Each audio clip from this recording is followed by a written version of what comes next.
Puppets Anarchy. The year is 2010. Vancouver is hosting the Winter Olympics. The first iPad is released. LeBron James makes a decision. Instagram launches. Deepwater Horizon is the largest marine oil spill in history. California proposes Prop 19 for legalized weed. And Kesha has the hottest single with TikTok. On a smaller scale, in a storefront theater in Santa Ana, California, the world is about to be introduced to the All Puppet Players. Who's behind this puppet anarchy? Sean Michael McNamara is the in-over-his-head writer, director, and creator. Nathan McCarrick is the quick wit with a drill. Danny MONTOOTH is the puppet captain and the only true puppeteer. KALINDA Gray is a stage veteran and professional. Glenn Freese is a seasoned performer and the elder statesman. Amber LUALLEN is the plucky ingenue with farts that could kill. Rocky Balboa is a character actor and Facebook diarist. And Evan Green is a background actor turned co-lead. This group is about to embark on a journey that will span 25 stage productions, improv shows, movie nights, library gigs, bookman walkarounds, tree lightings, homemade parades, and plenty of actors, production teams, and technicians. 10 years ago today, it all begins. And tonight, we head down memory lane with the people who were there. For the next hour, sit back as we begin the origin story of the All Puppet Players and see how far we've really come. Hamlet Has No Legs could not happen without the two gentlemen who I am with right now. The first is our puppet wrangler. He ended up being the sole reason we could ever put this show together as quickly as we could because he taught us everything he knew in 2.5 weeks. We have Danny MONTOOTH with us. Hello. And the guy who basically, I talked to him at a... I told him about this idea at a cast party for a show that he didn't even do. Do you remember that? Was that the producer? No, producers? Yeah, the producers. You said, what's next? Is Nathan McCarrick. He helped with all the sets and was sort of my right-hand man in jokes and all of that.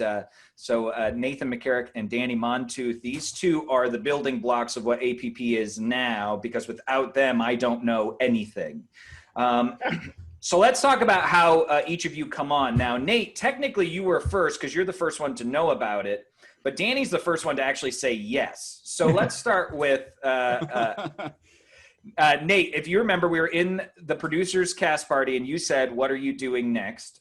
And I said, I'd like to do an all-puppet version of Hamlet called Hamlet Has No Legs. I only had the title. I had no idea how else I was going to do it. And do you remember this conversation at all? I feel like you're about to have some better specifics than I do. I don't know. I probably said, that sounds crazy. Let me know. Something along the lines of that. You said, well, I want to help build because I've been doing puppets. You had just done... I just probably done Hobbits and Treasure Island, which Treasure Island, yes. Puppets in them, yeah. Yes. And you were, I think you were working on The Hobbit. And you were like, come over to the Maverick, which is the space that we were all sort of performing in, and you said, let me show you the trolls, right? You had built these big trolls out of garbage cans. Yeah, just essentially they were giant, like PVC, and the head was way above you as a garbage can that flapped up and down. And you said, if we're gonna build, I know how to build, and I was like, great. Well, I'll let you know once I'm ready to go with it. And little did Nate know that that's all it took for me to be like, okay, maybe there's enough interest in here. And then, oh, go ahead. Were you going to say something? Oh, and then Danny shows up because Danny and I are working at Disneyland at the time, and his fiance, but not at the time, but his fiance, her and I were working together in an animation building, and I was telling her about this idea, and she said, my boyfriend does puppets. You should meet him. Yeah, which is always just normally a terrifying building too. Yeah, it's true. Right next door. we were literally right next door, and then during one of my lunch breaks or something, she made you come over, and we did the awkward puppeteer hello, which is always like, hi, how are you? I like puppets. You like puppets? Yeah, I like weird shit. You like weird shit. Cool. Yeah, we're both nerds. Cool. Okay. And that turned into one evening. I think it's about 4 or 5 weeks before we're supposed to open, or will eventually open. I have Danny and Nate at my house. And I say, here's the script. Here's what we need. Is it possible? And I remember me and Danny basically looking at each other and going, yeah. Now, obviously, we were all very young. It was just 10 years ago. And not only were we young, we were all working 1,000 jobs. And theater was just like one more thing to like throw on our plates. I'm curious, in retrospect, that yes at a dining room table, did you think we would ever still be talking about it 10 years later? Or did you think it was going to be a one and done thing, or no thoughts whatsoever? I don't think I had much thoughts on that. I was, at the time, I think I was just excited to do it. I think I was excited that somebody wanted to do puppet stuff that wasn't Disney, like minus the Disney filter is always my jam. So I was just like, hell yes, please, let's. Like once we opened and we had that first like wow, people are digging this. Then it definitely felt like, oh yeah, this is something we can keep doing for sure. Yeah. If you remember too, I don't know if you guys do remember this. The original show was written so that we could go to schools with it. Me and Nate used to work at a whole bunch of schools and perform for elementary children. A legitimate job. We weren't being creeps. Yeah. And not during the day. Right. Oh God. And we decided that if this were good, we could. I had decided if this were good, we could take it to schools because we already had an in. So this show was not what this company eventually became. Well, I mean, the original script was literally, wasn't it just a grade school version that like one of your teachers had edited down of Hamlet? So it was just like a 45-minute condensed version of Hamlet. I cut it. So I read the show, and I don't like Shakespeare, so I just started cutting stuff that was boring to me, and that's what I was left with, was like sort of that 55-minute like. I don't know. Yeah. And you guys both seemed to think it was okay, and I was like, "It's fine. Let's do this." And yeah, the idea was we were essentially doing it. We were doing it kind of straight, and then we just kind of would fuck around when we felt like it. And the first thought was, we need to get a theater. And I was currently doing this sketch comedy show with a few of our castmates. I was doing a sketch comedy show at this place called Theater Out in Santa Ana. It was like a storefront theater that was only 55 seats. Yeah. I feel like it was lower than that, but it was sort of, it was like a football stadium. When you were there, the theater was really spread out and there wasn't a lot of walkway. And we did it in 5 weeks. And we did it with the help of all of these people you are about to meet here. Let me bring on some of the cast members. With us now is Kalinda Gray. Kalinda, who did you play in Hamlet? I was the queen. I was Gertrude. And characters, I think. And Kalinda, do you remember, did you audition? Do we have auditions? I did, and I was so scared. We had auditions. I remember the auditions. I remember those ones. I don't remember the meetings. I remember the You guys do remember the auditions? Oh, yeah. What happened in the auditions that I don't remember? Well, I remember like my whole jam, my only existence was really just kind of like field for puppetry stuff, like people who could do what you needed them to do. So I remember just taking them through basic exercise and all that stuff. And it is an acquired skill. It's a very difficult thing to do. I seem to remember that we had like 5 slots to fill, and I think 4 people came into auditions. So we were like, well, you're all in. Let's pretend to think about this. I remember talking to Rocky in the waiting room and him just being like, I really hope I got it. I don't know. I think I messed up in there. Now, Amber Llewellyn was also cast in this audition along with Kalinda and Rocky. Now, Amber, who did you end up playing? I played Ophelia and Osric. And Rocky Balboa, welcome, my friend. Who did you end up playing when you were cast? Oh my God, it's been so long. Who did I end up playing? I don't know. He's the guy in the beginning. Yeah. Horatio? No, that was No, you. that was me. No, that was Danny. Oh, that was My Danny. stupid ass Yeah. voice. Who the hell I were can't. you? I can't for Something the from life of me remember. You were some odds and ends, if I'm mistaken. Yeah, I was a lot of different little in and out characters. Yeah. And Evan, you're a swing guy. You came in to help us when Danny would be in and out of the show, but you played multiple parts in a lot of the versions of our Hamlet too. Yes, Evan? Yeah, I only came in on the Maverick performance. I wasn't there for your guys's wherever that first. You weren't for the original. Not the original, no. And I remember like, I don't know if it was like the second night or the second weekend or whatever. You were like, "You're covering for Danny," and I was like, okay, Horatio and everybody else that he does. Danny's schedule was such that with Disney, which I remembered, we never knew when we could go 2 weeks and then he'd get a new schedule. And it was like, oh crap, Danny can't do this weekend. And I remember being like, hey, Evan, totally scared for you, but being real cool. Like, you got it. Like, at least you guys got acting backgrounds. I don't have like any of that. So this was like completely brand new to me. Like, I just want to be in a show, you know, and act a fool. But I got to read these fucking lines. I do remember when Horatio was the dudiest Horatio he'd ever been. For sure. Definitely. Now, one of you was precast, other than Danny and Nate, and that is Mr. Glenn Freeze. Glenn, do you remember how I approached you? You first talked to me about it during the producers, as I recall. Yes. And I remember thinking, yeah, I don't know if that's going to work or not. But and you told me, let me think about it. And then what did I do? I cornered you. Well, you at Disneyland.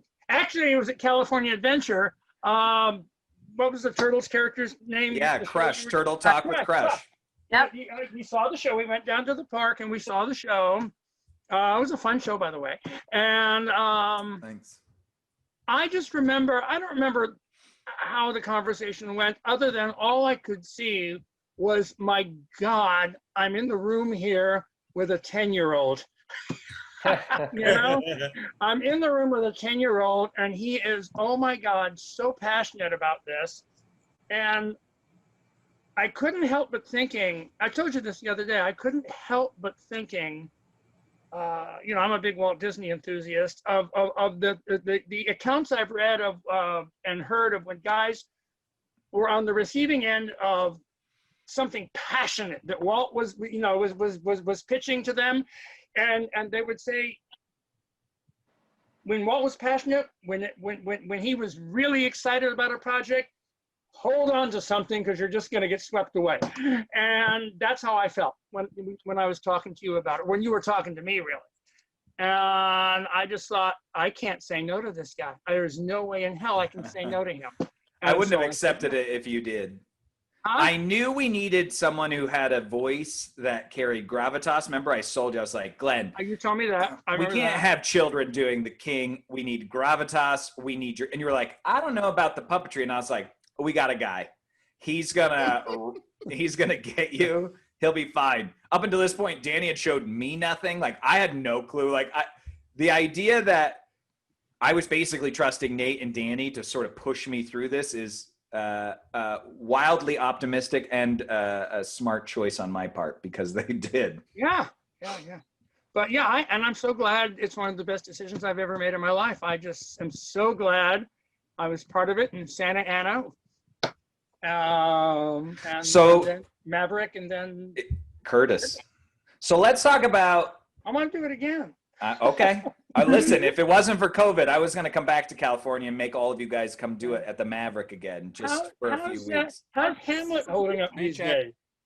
I have him over here. I'll show you. I got a brand new one. I actually turned in the old one, and Gorby redid my old one because I didn't like the new one he sent. But I'll show you. He's 10 years old, but he's still new mouth plate and everything. He's looking. You got to hold on to him no matter what. Yeah, well, and I still have the original too, which it's sad. You should hold on to him. That's history right there. So let's talk about those first. We only had 3 weeks of rehearsal. I don't know how many of you remember that, but it was only 3 weeks. One of those weeks was our tech week. And if you remember, Theater Out was opening a show while we were trying to open this show. So we only had 3 days of tech week rehearsal. And we had to start most of those rehearsals at sometimes 10 o'clock at night. There was a Tuesday rehearsal that started at 10 p.m. and went till midnight. Damn. Can you believe that? I do remember that. Yeah, I do remember that. I remember that because I remember I was working for, I was a meter reader at the time, and I remember thinking, God, I got to wake up at 6 in the morning. Oh, well, let's pull an all-nighter. And we did. That's the night that we were there until 2 in the morning. A man who's no longer with us, John Edis, was doing our lights and sound. Yes. And bless his heart, that guy, he pressed the wrong button. So we were all there till about 2:30 at night, if you remember, on that Wednesday, the night before we were supposed to open. We were there till 2:30 in the morning, and we could not get through the run. Any of you remember any of this? Oh, yes. Yeah. Sounds pretty familiar. Do you? Barely. I know. Yeah. Not absolutely. really. It comes up in my nightmares here and there. We could not get through it. We could not finish it. And finally, I got so mad, I sent all of you home. And it was around 2:30 in the morning, Santa Ana. And then John, I turned to John and I say, we're going to fix all of this. And he goes, no problem, boss. And then he and I are there for another hour and a half. It's like 3:30, 4 o'clock in the morning. And he does the... It's like 3:30, 3:45-ish. And he goes, I'm sitting in the front row. I'm so tired. And he goes, oh, shit. And all the lights flip on. And I go, did you just delete? Did you just delete all the cues? And then I hear nothing but silence. And then I hear, yeah. And I said, good night. I will see you tomorrow. Actually, I'll see you tonight. And I got I literally pulled the noises off. It's not my proudest moment. And I said, you're going to go home and I'm going to go home and we're going to get 4 hours of sleep. I will see you here at 7:30. And he's like, no problem. And he lived in Fontana and we were in Santa Ana. He basically went home, got a drink of water and had to drive back. And he and I at 8 in the morning redid all of our cues for that opening night. I was still at the theater from that morning when all of you started to show up on opening night. Wow. Oh. Wow. Hardcore. It was pretty intense. Now let's talk about the rehearsal process, because some of it was done in the lobby of Theater Out, in their main lobby, and some of it was done in my living room. Do you guys remember any of those early rehearsals? Oh, yeah. Yeah. The living Yeah. room. Oh, yeah. Very, very I much remember so. the living room. Small living room, yeah. I mean, Amber, essentially, it was just us hanging out, feeling like, is this real? Is this just a bunch of idiots hanging out, pretending to do a show? 'Cause this isn't how normal theater happens, right? Yeah, I remember the living room stage blocking of this is where this part is, and I was like, this is the couch. This is the. I'm not gonna remember it. Yeah, I remember being terrified the whole time because at that point I hadn't done a lot of strictly theater stuff as a person. So my short-term memory is absolute garbage at this point in my life. So especially that last rehearsal that you were talking about, I was like, we're so fucked. I'm so fucked. I'm so fucked. I'm fucked. Because if I try to go out there and anything happens, anything at all happens, I'm done. But yeah, the living room rehearsals were good. They were nice. They were cozy. They were very. Yeah. I remember. Oh, guys. Wow. Oh no! You okay there? Kalinda just killed herself. Uh-oh. I do. That's actually indicative of the time I did want to kill myself when I went back to my car and I was crying because you'd gotten mad at me. So, yeah, Sean getting mad is really, really fun. I was just more frustrated because I knew that I could do more and I just couldn't get my mouth and my arm to operate at the same time when I wanted it to. So, but we finally got there. Do you remember Amber Llewellyn having your breakdown? Having in your living room? Yeah. Yes, I do remember because it was also the day that I flew back from a funeral in Northern California, and I was That's right. so spritzing, and I was like, up since 4 a.m., like flew out to this funeral for my godmother and then flew back and then like, yeah, just couldn't get the fucking connection. Sorry, I won't cuss. No, you can cuss. Fucking cuss all you Oh, want. good. Okay, great. Oh, God, please. Fucking go nuts, guys. I was like, it's being recorded. I don't know. Yeah, I remember being like, I can't fucking connect the shit. And I can't connect the shit and then do the acting that I want to do at the same fucking time. And I was getting so frustrated. And also was just sleep deprived and had watched my whole family mourn somebody that they loved very much. And like, Food is outside. just like, oh. Oh yeah, Sean, the food's outside. Who's outside? I remember I was so nervous about going to the audition and then like into the short amount of rehearsals that we had that I was friends with an ex-Muppeteer at that time. And I remember like laying in my bed asking him like, what are your tips and tricks? And he was telling me about M's and P's and that kind of thing. So never told you that I had that additional amount of homework, but I still wasn't that good. So it's harder than you would think. It really is. Anytime Danny and I would look at each other, anytime one of you would have this sort of like vicious breakdown, and it's actually still a barometer that I use today. If you had a breakdown, Danny and I would look at each other and there was sort of this like, they're going to get it, because you'd be so mad. It was the people who, even after 10 years, I found that don't get very angry that they're not doing it correctly. Those are always the ones where I'm like, this is probably a one and done. I'm not going to see them again. Or it's the people who really were working really hard and were getting really pissed that Danny and I would look at each other and be like, they're going to be fine. They're going to be fine. Yeah. Take care of it. That's super. That's good to hear 10 years later. Thank you. Yes. Oh, It's like, oh, well, great. Then I was fine. You could have told me that in the moment. I never would have told you in the moment. I was having breakdowns all the time, so I don't really know where I fall in that barometer of things. That's a good. So we're rehearsing in my house. I have some early pictures of us, what I think, in my house. You have pictures from the living room? I do have some pictures from the living room. I also have some notes.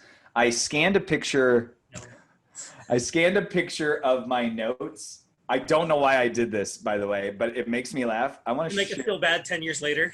Share this with you. Here, first one is, slow down, relax, girls. I know you're saving your voice, but Amber is especially hard to hear, so remember to project. Fair enough.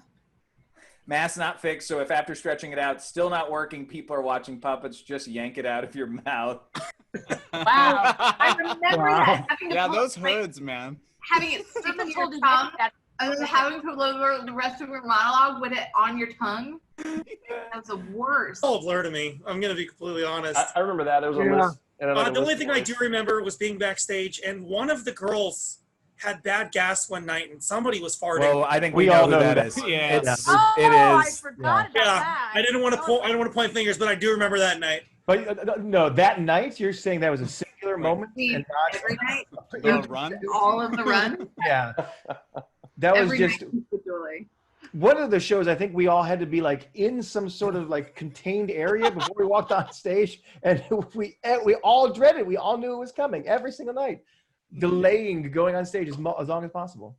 I was trying so desperately hard to get rid of my acne that these masks were constantly causing me, so that I was just eating like nuts and raisins and like so many witch hummus sandwiches. Yeah. It's the hummus that I remember being the fault. Remember that witch had just opened up near where we were living, Nate? And we used to hit that place every single time before we go to rehearsals. And frickin' Sir Farts a lot over here would grab a hummus sandwich. This is not really the early days, but this is during the Maverick run. Do you remember we had those two doorways and frickin' Amber lit up one of the exit/entrances. She lit it up. And I remember I was on stage for a good 10 to 12 minutes before I exited. And I walked in and it went in my mouth. And I was like, and I remember screaming, "It's in my mouth, Amber, it's in my mouth." And you said, giggling, "That was 10 minutes ago." I feel like whoever's watching this needs to know that the word fart does not properly describe what it is that was happening. She Not shit just those her words. pants. Yeah. Yeah. Every time it was like an air shit. It was Yeah. just like, There's a low-lying, high-density fog that would be swept into swirls anytime anyone took a step. Through the masks. Yeah. yeah, Oh, through the yeah. map. Yeah, Well, and through the not just through the mask, but I couldn't with believe a the girl finger could in do your mask. something so It was vile. I remember doing it on stage so many times, especially when I was on stage with Danny, and Mm-hmm. just like can't fucking say anything. But Danny be like, That was kind of my. That fucking sound was me forgetting something every 2 seconds. You could hear me just like, God damn it, fucking, and I'd just run to the wrong side of the stage, sprint back, get my puppet because I would leave it in the wrong place every fucking scene. I forgot about that. That was a Yeah. noise. That was a noise that became associated with you. Hey, I have a daughter, who in her duty and obedience to me, Mark hath given me this. Oh, it flies. I'll hold it with the back of my wrist.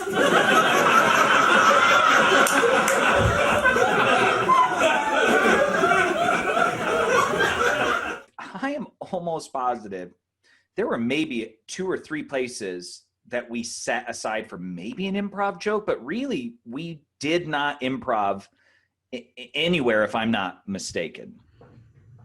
it was Yeah, like, I mean, something Not got- intentionally. Yeah, the jokes were things we improv in rehearsal, but we didn't really go in with the intention of deviating too far from that. Wasn't there a cell phone joke that happened Well- organically, and then If anybody just came in added with it. a remember cell that it happened, phone- and then we added it in, I think, later on because it was so fucking hilarious. Because of your reaction specifically, Sean, because I mean that's what you were good at, was reacting to certain stuff. But I can't remember what the joke was, but I just remember we would lose our shit almost every single time. it was when we were at the Maverick. Somebody's phone rang organically in one of the shows, and you just took it and you fucking answered it on stage. Yes. Yeah, I And we think were it like, was the how do we lady make that this said- happen?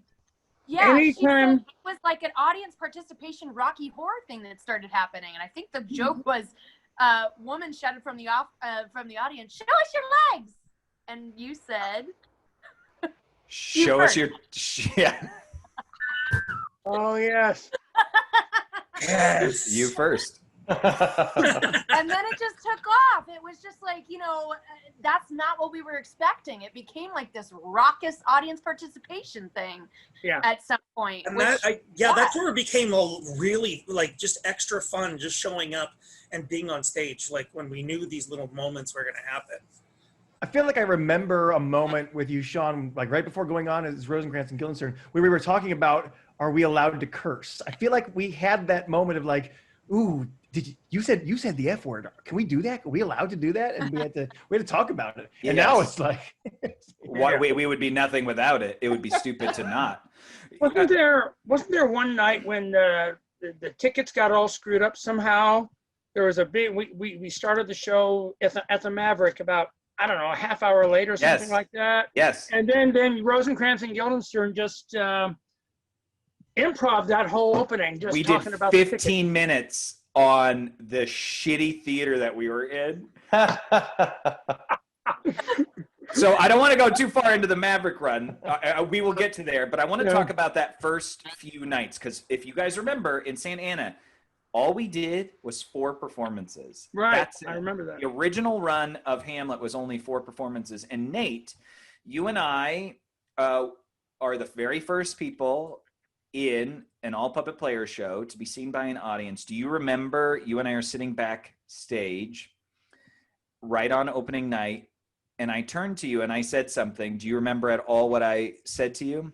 no. I turned to you and I said, this is either the dumbest thing we'll ever do or the greatest thing we'll ever do. And you went, probably the first one. It can be both. It can absolutely be both. And I remember we giggled and we walked on stage and it was completely dark. And then it was lights up and they laughed Yeah. and we said nothing. And they laughed for like 15 seconds. It felt like forever. And all we did was just showed up. And that's when I was like, holy shit, Yep. this is gonna work. Hello. Hello. I am Rosencrantz. And I am Guildenstern. And we are here to introduce Shakespeare's immortal classic. Well, it's not really Shakespeare's anymore.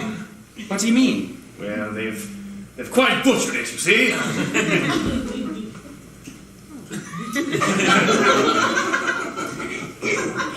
What do you mean by butchered? Butchered! They took an axe to it, chopped up the script into little tiny bits, and kept the pieces they liked.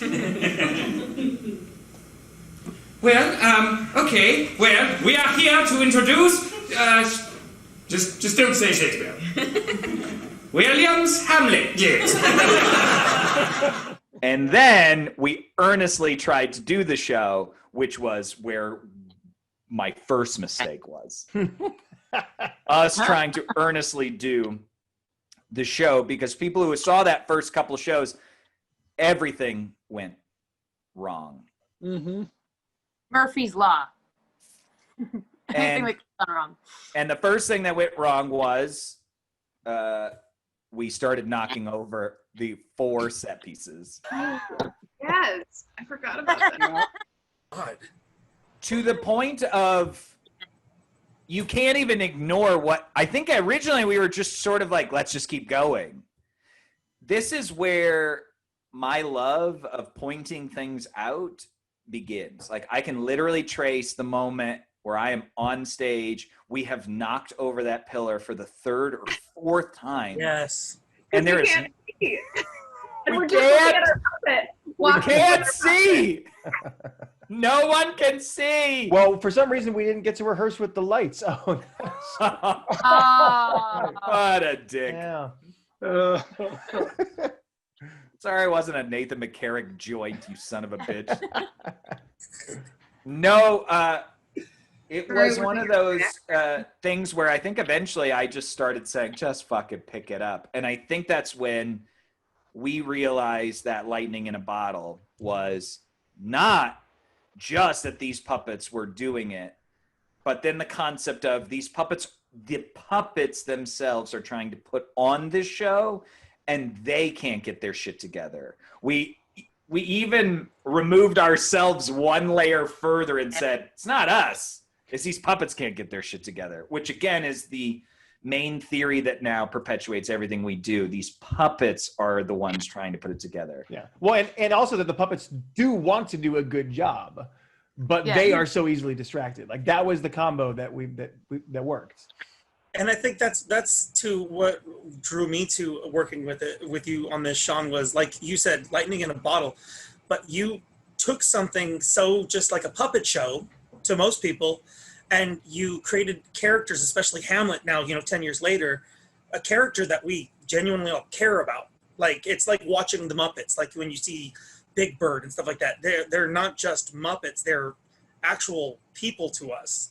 And I think that's what made it extra fun, was that we ended up really caring so much about each one of these characters. Danny, you were a puppeteer at this point, and now you're in this weird Bad News Bears team where we are all trying to put on a show.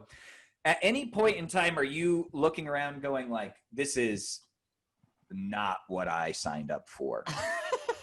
There was one moment. I think it's the one moment where like the box of some of those eBay puppets came out and I was like, oh God. But the fun part was, and I think it's what you're talking about, is like it started in that position of earnestness, which I think you say it like it was a misstep, but I think that's where all that beauty came from, is like the idea that we're coming from this, trying to do this straight with all this ridiculous shit. And then that is where the humor comes from. And it allowed it to come out naturally, and it allowed it to come out organically, as opposed to, I think if anyone else had tried to do it, they would have been like, lean into every puppet joke, which would be tired after about 5 to 10 minutes. And that was, I think, one of the things I appreciated the most, is like everyone is still fucking going for it. They're doing their best with the puppetry. They're doing their best with the acting, the voices, blocking, all of that, and which is super fucking hard. Like, not only are you doing puppetry, which is hard, you're doing Shakespeare, which is hard, with puppetry, which is really fucking hard, and then you just mushing them together, and then finding the fun as you go. And I think that that was the reassurance. Like once the rehearsals started like actually like playing out and people had their puppets and people were actually just interacting with each other, and you know, technique follows. It took time, and then we got there, and it was great, and it was super fun, and everybody really busted their ass. Breakdowns abound, but I think everybody landed in a really good place, and it was really fun, I think, to watch everybody grow as puppeteers, especially those of you who had never put one on your hands before, because people, I think, never actually know what they're getting into once they put one on, and so I have no real like expectations. I think that's the thing. It's like, if you're here to play, cool, do it, put in your time, and let's have fun with it. And I think it ended up being really special, and it was a lot of fun and inspiring for me to just be there and fuck around with you guys for a while. And Glenn, now you are a very hard person to make break on stage. Very hard, which is one of the reasons why you were always my go-to. I was always trying to make you break because you're very professional and I'm not. Working with all of us idiots, did it feel like a normal show to you, or was there a moment where you're like, this might be the dumbest thing I've ever said yes to?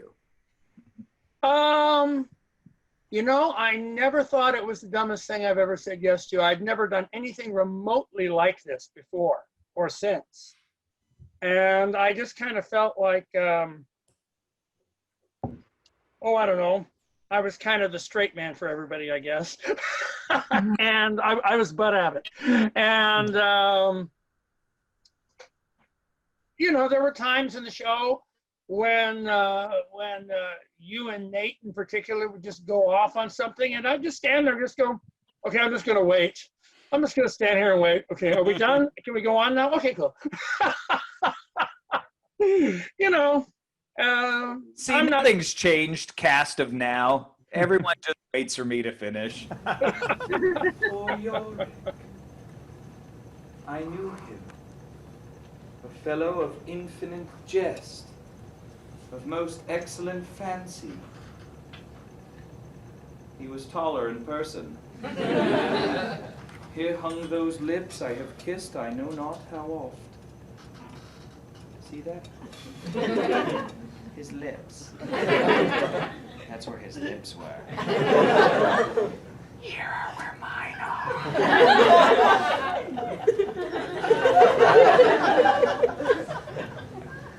Tease. I 100% trusted you because I knew that there was something special there. Oh. So, you know, even with the lack of sleep, which I could have afforded at that time, not so much anymore. But I knew that we had something special to begin with, and it was something that nobody had really ever done before. And then once we got to opening night and it kind of took a life of its own, it was just, I automatically was like, okay, I was right here. My instincts were correct. And it also told me, sorry, I've got a horrible stand today. It also taught me to just basically say fuck it and just see what happened. It taught me to be more comfortable on stage, which was great. Yeah. So, you know, you can be as prepared as possible, but the charm in what all puppet players is, for lack of a better term, that vulnerability. An audience loves that vulnerability and they latch on to that. And there's heart behind what all puppet players does. So even if, you know, things are going off the rails or whatnot, you know, there's the earnestness of the puppets trying to make it work. And audiences love that. They love to see things go wrong. So that's what made it special. There was nothing else like that at the time.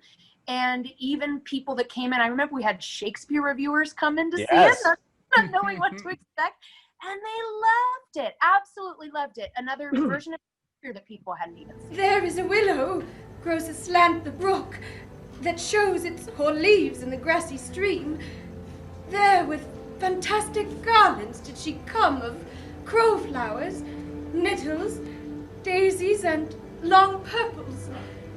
There on the pendant boughs her crowned weeds clamoring to hang, and then be a sliver broke, when down her weedy trophies and herself fell in the weeping brook, her clothes spread wide, and mermaid like a while bore her up, which time she chanted snatches of old laws, but longer could not feed till that her garments, heavy with their drink, transport the poor wretch from Melodious Lane to muddy death.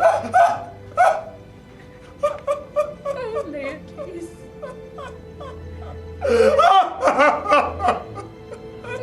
Just if the audience did anything, they were crucified. Oh yeah. Oh yeah. I remember one night in the opening scene when I don't even remember what my line was going to be, but Larry interrupted me because someone had taken their phone out and was recording the show. And Larry just stopped the show and embarrassed the hell out of this kid for, I don't know, 5 minutes or something. Seems right. I remember, didn't somebody laugh during Ophelia's death once? Oh no, it was because Polonius was comforting somebody and then was comforting Gertrude and then reached down and grabbed her ass, or the opposite. I'm trying to remember. Ophelia grabbed his ass? Larry. Oh. It was, I don't remember. But I remember the first time somebody laughed during Ophelia's death and then somebody being like, what the fuck's wrong with you? It's not funny. Character. Yeah. I remember we would all get very mad when they would laugh at her death because we thought we were really doing a really good job and they should have been really devastated that she died. So how dare they? Yeah. Wrong with them? But then Larry was comforting Gertrude, right? Because Gertrude's the one telling Larry, and then Larry would reach down and grab her ass. I think it became that because originally she would just do the speech and we would show you miming and jumping and Nate was normally like acting his ass off at that point, really trying to cry, and then eventually it was like, oh, fuck it, just grab her ass. It doesn't matter. When in doubt, just grab her ass. Well, yeah, that like, because as it evolved, as we got more and more jokes, the moments where they were not jokes became more obvious, and then we're like, feels like we need to button that scene that we previously never needed to button before. That's true. Well, and then it made the audience feel uncomfortable of like, oh, I don't want to feel real emotions. I was just laughing. I'm just gonna laugh at this. It was great. It was truly like magic in a bottle of like those like really stark contrasts of feelings for the audience. Yeah. And no show was alike. Everyone was wildly different. Oh yeah.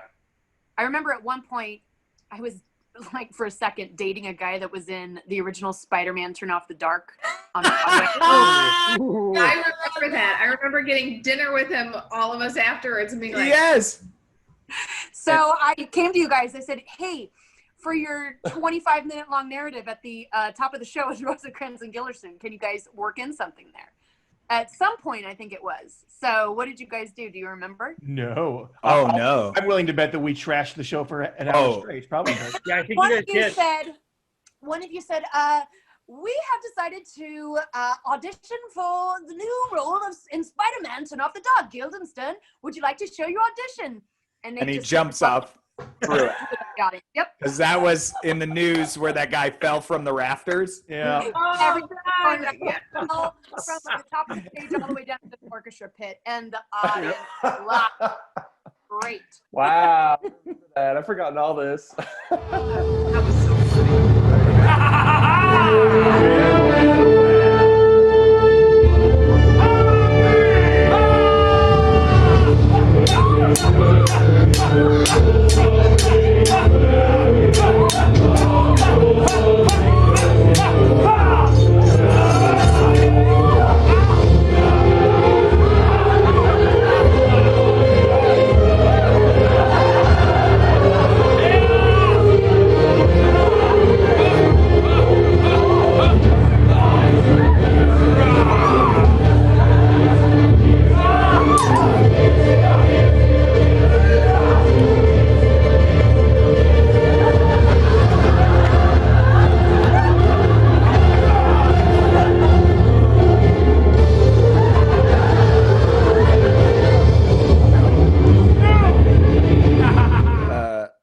When you think back on all of it, Rocky, what are the things that stick out for you? What are your final thoughts on being a part of a founding member of All Puppet Players? It was just amazing to be a part of something so special that, like, and we're talking about 10 years later.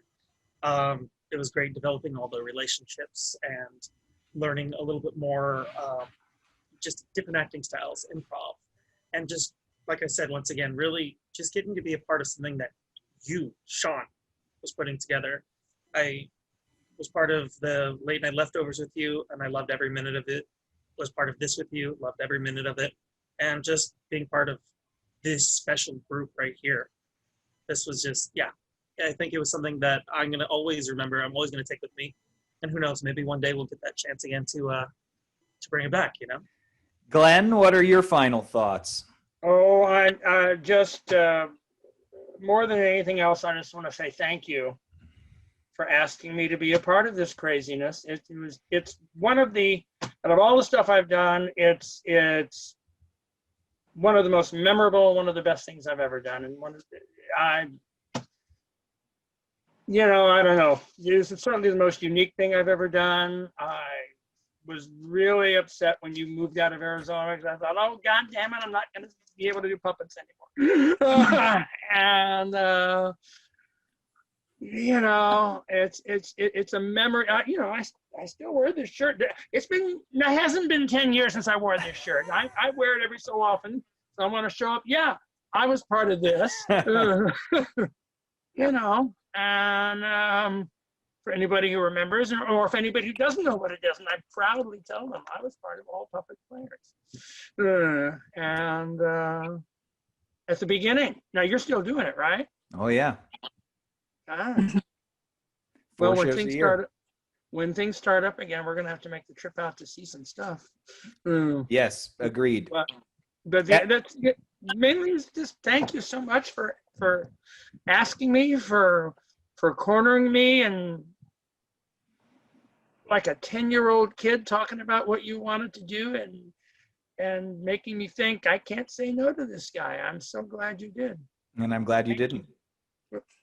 Evan? Yeah, I think same thing that Glenn said. I was just looking to have some fun. I didn't know what it was going to be, but I started, I took it seriously from the get-go, but especially, like I said, once we started doing puppet practices and things like that, and you started mentioning to us like certain websites where like craftsmen are making these puppets, and I was like, I'm going to get one, and I got one, and it just felt really special and a lot of fun, and especially like I thought it was like super cool that we were doing that. Like it was dorky, right? Like like it was cool for us, but for some people, like, oh, puppets. I remember going on a date with some girl, like after you moved to Arizona, and she was like really impressed that I was in a puppet group. I was like, oh, you better be. It's really cool, But yeah, man, I loved it. I unfortunately don't have too many memories of Hamlet, but I remember a few small things here and there. But I don't have a very good memory, anyways. But puppet practice, I remember things. Frankenstein, I remember a lot of things.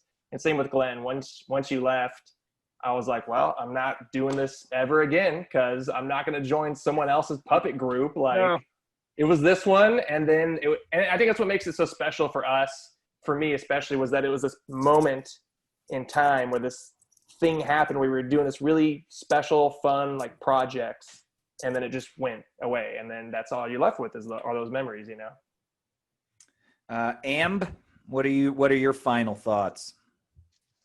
Just that it was so long ago, and it was really kind of like the beginning of a lot of things for me, but also kind of the end of my time in California, because I went to London right after, and it was like, God, what a cool thing to be a part of. That I remember feeling like a rock star all the time in that show afterwards, before like being a part of all of it, even though I was terrified to say anything except my lines in the actual show.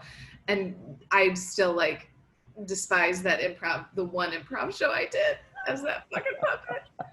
But it's like, it was, yeah. Oh, good. I'm glad you saw that show, Danny. I saw you mouth that. It felt like now looking back at it, it's like, oh, it really was just lightning in a bottle, especially that time at the Maverick, where it was like before it became what it did at the Curtis, and after we had the experience of that we did at the Santa Ana space. It was just like, man, it was fucking cool. Yeah, it really was. Kalinda? I specifically remember sitting during a show of the producers. I think we were in between a matinee and a evening performance, and we were sitting in the dressing room to the left of the stage, and we started talking about Labyrinth and Ninja Turtles. I was like, wow, this guy likes Labyrinth and Ninja Turtles, how cool. And you started talking to me about maybe doing a puppet thing. And I thought, gosh, I've always wanted to do that, but I've never known how to break into it. And then once I got involved and saw how innately magical it was, there was nothing else like it. And to this day, still isn't anything else like it. I threw myself completely into it. I remember helping build the Facebook page. I remember going to the Senior Citizen Center and trying to advertise our puppet stuff. Oh, I remember God. the Placentia parade we did with the puppets at one point. Yes. So it was like, oh my God, I'm in parades now? Holy shit, this is awesome.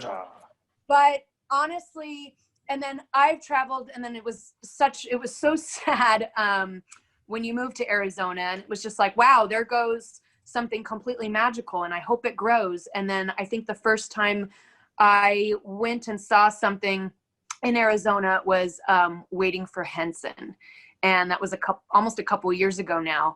And it was just amazing to see what it had become, and a whole other entire cast and energy with it.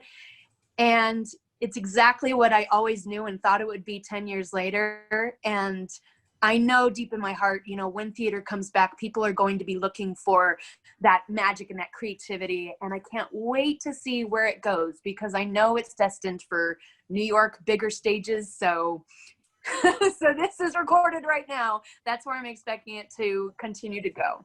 So I'm very lucky to have been a part of it from day one. I count my blessings all the time. Oh, very sweet. Danny, final thoughts. I think I remember distinctly you being like shocked that I was so willing to agree so quickly. I think you were just like, wait, I don't have to keep selling you. And I think for me, it's what a lot of everybody's been saying. It's your enthusiasm and your passion and your very clear like vision of exactly kind of like that vibe that you wanted was something that didn't exist. It's a world that I'd always wanted to play in, like that specific like intersection of just absolute silly dumb shit, but still bringing every skill you possibly have into that same arena. And it's hard to do it with any sort of like grace or cohesion. And you guys were able to find this thing. I was like, yeah, I want to play here. Let's do it. And same thing, like I always felt terrible because I was the least available human being on the planet. So as the shows continued to happen, I was just like, damn it. But at least I got to I got to play with Frankenstein. I got to see some of the other stuff that continued. And I was so glad you're still doing it out in Arizona. And same thing with everybody else. Come back out. Let's fucking go. Let's go. I don't know. It's a wonderful thing. And I think it's been a wonderful, like a fabulous group. It was so fun to play with you guys and deal with all the weird that I know that a teacher teaching puppets must look like from the outside, because I have no idea what that must feel like. So I mean, thank you for rolling with it and continuing and playing and having fun and just it's fabulous and I enjoyed it very much. Nate, last one. I mean, I can only second down on what everyone says and add that I am just seething with jealousy that you get to continue to do this nonstop. I will never not despise you for moving away.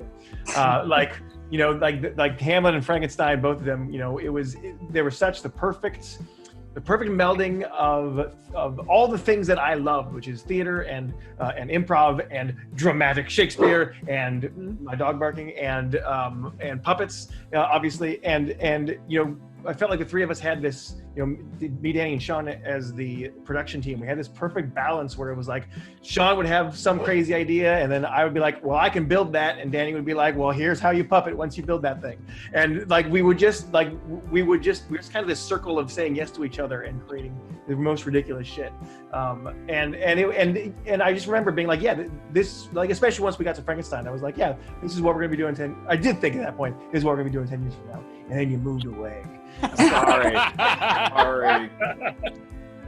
So yeah, I've only gotten to see one show out in Arizona in the last decade, and yeah, it was hard because I'm just like, I want to be doing that. that's what I want to do. We nailed it. No. Well, anybody who is ever interested in the history of APP, you're looking at all the people who made these 10 years possible, because it's not just them doing Hamlet and saying yes to me and this insanity. It's also them saying what's next. When we were done with that 7-week run of Hamlet, I truly felt like we were done, that I had done what we set out to do. Hamlet had paid for itself. I didn't make any money, but I had made all my money back at that point. We're done. And I remember all of you individually and some collectively said, what's next? And when I said I don't have anything, you said, well, we're not done. We're not ending this. So the sheer fact that I had a family and a support group around me who was like, what's next? I don't think APP is around without these people here, because not only did they do Hamlet, but we really started to refine ourselves and really figure out what we were during Frankenstein. And Frankenstein does not happen without these people that you're looking at right now. And on a personal note, I won't ever be able to thank you guys ever. I'll never be able to thank you and tell you how each one of you truly means to me, because without you, there is no this, and I'm telling you, there is no me without this. So I can't, just thank you. Thank you for saying yes. Thank you for your talent and your time, and thank you for spending 2 hours with me today. I miss all of you, and I promise when all of this nonsense dies down, I'll be back. And it would be my honor to be on stage with all of you again, just slinging puppets and doing dumb jokes like the family that we were. I love each and every one of you, and thanks again for being here.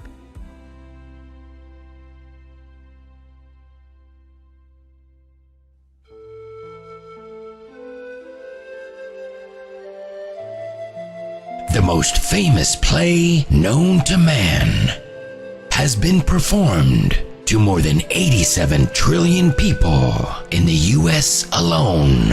The title role has been played by Mel Gibson, Christopher Plummer, Kenneth Branagh, Sir Laurence Olivier, Sir Ian McKellen, and Sir Ethan Hawke. And now, a puppet will put them all to shame. Alas, poor Yorick. I knew him. Oh, whoops! I did not think it would break like that. Alright, well, just cue exciting montage.